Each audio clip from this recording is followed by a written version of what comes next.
বিসমিল্লাহির রহমানির রহিম। আবুল ইয়ামান হাকাম ইবনে রাফি রহমতুল্লাহ আলাইহি আবদুল্লাহ ইবনে আব্বাস রাদিল্লাহু তাআলা আনহু থেকে বর্ণনা করেছেন যে আবু সুফিয়ান ইবনে হরব তাকে বলেছেন, বাদশাহ হিরাকল একবার তার কাছে লোক পাঠালেন। তিনি কুরাইশদের কাফেলায় তখন ব্যবসা উপলক্ষে সিরিয়ায় ছিলেন। সে সময় রাসূলুল্লাহ সাল্লাল্লাহু আলাইহি ওয়াসাল্লাম আবু সুফিয়ান ও কুরাইশদের সাথে নির্দিষ্ট সময়ের জন্য সন্ধিবদ্ধ ছিলেন। আবু সুফিয়ান তার সঙ্গীদের সহ হিরাকলের কাছে এলেন এবং তখন হিরাকল জেরুজালেমে অবস্থান করছিলেন। হিরাকল তাদেরকে তার দরবারে ডাকলেন, দুবাসীকে ডাকলেন। তারপর জিজ্ঞাসা করলেন, এই যে ব্যক্তি নিজেকে নবী বলে দাবি করে, তোমাদের মধ্যে বংশের দিক দিয়ে তার সবচেয়ে নিকটাত্মীয় কে? আবু সুফিয়ান বললেন, আমি বললাম, বংশের দিক দিয়ে আমি তার নিকটাত্মীয়।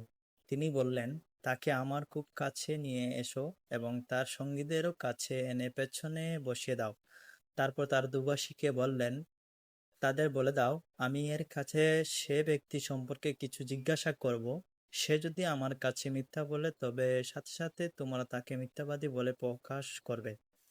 আবু সুফিয়ান বলেন, আল্লাহ কসম, তারা আমাকে মিথ্যাবাদী বলে প্রচার করবে। এ লজ্জা যদি আমার না থাকতো, তবে অবশ্যই আমি তার সম্পর্কে মিথ্যা বলতাম। এরপর তিনি তার সম্পর্কে আমাকে প্রথম প্রশ্ন করেন, তা হচ্ছে, তোমাদের মধ্যে তার বংশমর্যাদা কেমন? আমি বললাম, তিনি আমাদের মধ্যে অতি সম্ভ্রান্ত বংশের। তিনি বললেন, আমাদের মধ্যে এর আগে আর কখনো কি কেউ একথা বলেছে? আমি বললাম, না। তিনি বললেন, তার বাপ দাদাদের মধ্যে কি কেউ বাদশাহ ছিলেন? আমি বললাম, না। তিনি বললেন, তার কি সংখ্যা বাড়ছে না কমছে? আমি বললাম, তারা বেড়েই চলেছে। তিনি বললেন, তার দিন গ্রহণ করার পর কেউ কি নারাজ হয়ে তা পরিত্যাগ করে? আমি বললাম, না। তিনি বললেন, নবুয়তের দাবির আগে তোমরা কি কখনো তাকে মিথ্যার দায়ে অভিযুক্ত করেছ? আমি বললাম, না। তিনি বললেন, তিনি কি চুক্তি ভঙ্গ করেন? আমি বললাম, না। তবে আমরা তার সঙ্গে একটি নির্দিষ্ট সময়ে চুক্তিতে আবদ্ধ আছি। জানি না এর মধ্যে তিনি কি করবেন। আবু সুফিয়ান বলেন, এ কথাটুকু ছাড়া নিজের পক্ষ থেকে আর কোনো কথা সংযোজনের সুযোগই আমি পাইনি। তিনি বললেন, তোমরা কি তার সাথে কখনো যুদ্ধ করেছ? আমি বললাম, হ্যাঁ। তিনি বললেন, তার সঙ্গে তোমাদের যুদ্ধ কেমন হয়েছে? আমি বললাম, তার ও আমাদের মধ্যে যুদ্ধের ফলাফল কুয়ার বালতির ন্যায়। কখনো তার পক্ষে যায়, আবার কখনো আমাদের পক্ষে আসে। তিনি বললেন, তিনি তোমাদের কিসের আদেশ দেন? আমি বললাম, তিনি বলেন, তোমরা এক আল্লাহর ইবাদত করো এবং তার সঙ্গে কোনো কিছুর শরিক করো না, এবং তোমাদের বাপ দাদার ভ্রান্ত মতবাদ ত্যাগ করো। আর তিনি আমাদের সালাত আদায় করার, সত্য কথা বলার, নিষ্কলুষ থাকার এবং আত্মীয়দের সাথে সদ্ব্যবহার করার আদেশ দেন। তারপর তিনি দুবাসীকে বললেন, তুমি তাকে বলো, আমি তোমার কাছে তার বংশ সম্পর্কে জিজ্ঞাসা করেছি। তুমি তার জবাবে উল্লেখ করেছ যে তিনি তোমাদের মধ্যে সম্ভ্রান্ত বংশের। প্রকৃতপক্ষে রাসূলগণকে তাদের কওমের উচ্চ বংশেই প্রেরণ করা হয়ে থাকে। তোমাকে জিজ্ঞাসা করেছি, এ কথা তোমাদের মধ্যে ইতিপূর্বে আর কেউ বলেছে কিনা? তুমি বলেছ, না। তাই আমি বলেছি যে, আগে যদি কেউ একথা বলে থাকতো, তবে অবশ্যই আমি বলতে পারতাম, এ এমন ব্যক্তি যে তার পূর্বসূরীর কথাই অনুসরণ করেছে। আমি তোমাকে জিজ্ঞাসা করেছি, তার পূর্বপুরুষের মধ্যে কোনো বাদশাহ ছিলেন কিনা? তুমি তার জবাব বলেছ, না। তাই আমি বলেছি যে, তার পূর্বপুরুষের মধ্যে যদি কোনো বাদশাহ থাকতেন, তবে আমি বলতাম, ইনি এমন এক ব্যক্তি যিনি তার বাপ দাদার বাদশাহী ফিরে পেতে চান। আমি তোমাকে জিজ্ঞাসা করেছি, এর আগে কখনো তোমরা তাকে মিথ্যার দায়ে অভিযুক্ত করেছ কিনা? তুমি বলেছ, না। এতে আমি বুঝলাম, এমনটি হতে পারে না যে কেউ মানুষের ব্যাপারে মিথ্যা ত্যাগ করবে অথচ আল্লাহর ব্যাপারে মিথ্যা কথা বলবে। আমি তোমাকে জিজ্ঞাসা করেছি, শরীফ লোক তার অনুসরণ করে না সাধারণ লোক? তুমি বলেছ, সাধারণ লোকই তার অনুসরণ করে, আর বাস্তবেও এরাই হন রাসূলগণের অনুসারী। আমি তোমাকে জিজ্ঞাসা করেছি, তারা সংখ্যায় বাড়ছে না কমছে? তুমি বলেছ, বাড়ছে। প্রকৃতপক্ষে ইমানে পূর্ণতা লাভ করা পর্যন্ত এরকমই হয়ে থাকে।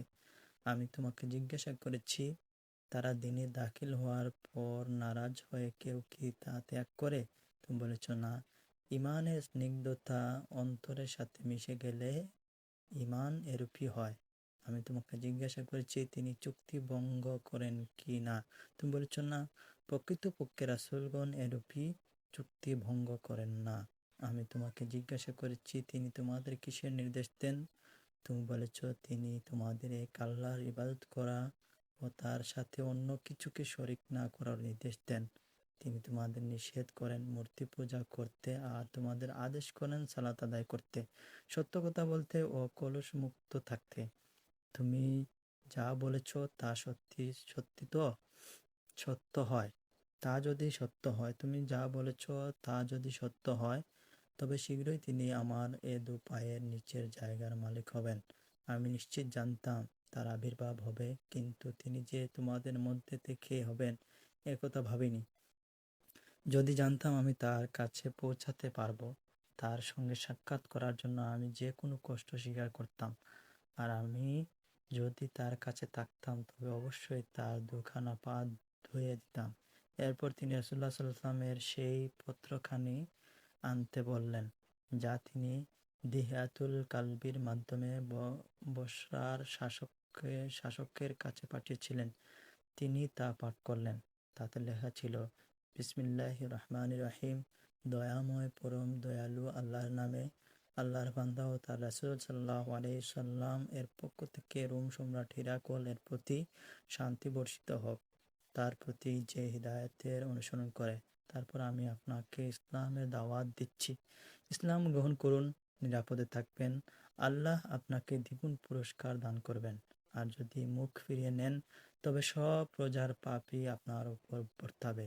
হে তাহলে কিতাব, এসো সে কথার দিকে যা আমাদের ও তোমাদের মধ্যে একই, যেন আমরা আল্লাহ ব্যতীত আর কারো ইবাদত না করি, কোনো কিছুকেই তার শরিক না করি, এবং আমাদের কেউ কাউকে আল্লাহ ব্যতীত রব রূপে গ্রহণ না করি।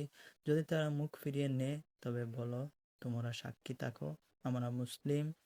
আবু সুফিয়ান বলেন, হিরাকল তখন তার বক্তব্য শেষ করলেন এবং পত্র পাঠও শেষ করলেন। তখন সেখানে শোরগোল পড়ে গেল, চিৎকার ও হৈ হুল্লা তুঙ্গে উঠল এবং আমাদের বের করে দেওয়া হলো।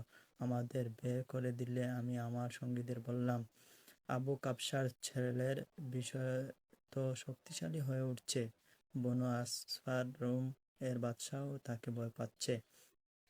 তখন থেকে আমি বিশ্বাস করতে লাগলাম তিনি শীঘ্রই জয়ী হবেন।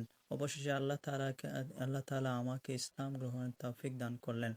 ইবনে নাথুর ছিলেন জেরুজালেমের শাসনকর্তা এবং হিরাকলের বন্ধু ও সিরিয়ার খ্রিস্টানদের পাদ্রী। তিনি বলেন, হিরাকল যখন জেরুজালেম আসেন তখন একদিন তাকে বিমর্ষ দেখাচ্ছিল। তার একজন বিশিষ্ট সহচর বলল, আমরা আপনার চেহারা আজ বিবর্ণ দেখতে পাচ্ছি। ইবনে নাথুর বলেন, হিরাকল ছিলেন জ্যোতিষী, জ্যোতির্বিদ্যায় তার দক্ষতা ছিল। তারা জিজ্ঞাসা করলে তিনি তাদের বললেন, আজ রাতে আমি তারকারাজির দিকে তাকিয়ে দেখতে পেলাম খৎনাকারীদের বাদশাহ আবির্ভূত হয়েছেন। বর্তমান যুগে কোন জাতি খৎনা করে? তারা বলল, ইয়াহুদি ছাড়া কেউ খৎনা করে না, কিন্তু তাদের ব্যাপার যেন আপনাকে মোটেই চিন্তিত না করে। আপনার রাজ্যের শহরগুলোতে লিখে পাঠান, তারা যেন সেখানকার সকল ইয়াহুদিকে হত্যা করে ফেলে। তারা যখন এ ব্যাপারে ব্যতিব্যস্ত ছিল, তখন হিরাকলের কাছে এক ব্যক্তিকে উপস্থিত করা হলো, যাকে গাসসানের শাসনকর্তা পাঠিয়েছিলেন।